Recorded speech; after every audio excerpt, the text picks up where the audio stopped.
Welcome to the Learning Pines YouTube. We hope this video helps.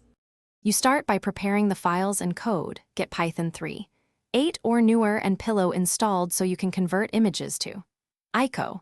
Open your script and import Tkinter, sys, and ctypes right away. This lets you access both the GUI and Windows APIs. Create the root TK, window, and call root. WM icon bitmap only after you have a valid ICO path. Do this now. It establishes the correct timing, so Windows will accept the taskbar icon rather than the default. Once the ICO exists, instruct Tkinter to use it and ensure Windows maps the icon to your process. You call root, icon bitmap app, ICO, and then update the window so the change takes effect. For the taskbar specifically, set an explicit app user model ID via ctypes. WinLol, shell 32.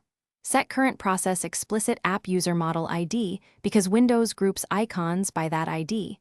Without it, your icon can be replaced by Python exe. Make sure to set the ID before creating any visible windows to guarantee the taskbar shows your icon. To finish, call root, update, and force a visible state change, show, then minimize and restore so the taskbar caches the new icon.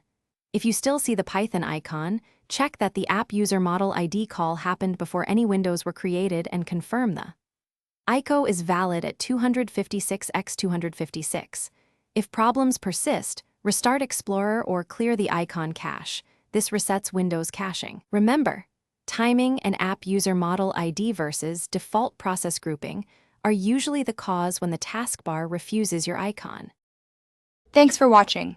Consider subscribing if we helped you.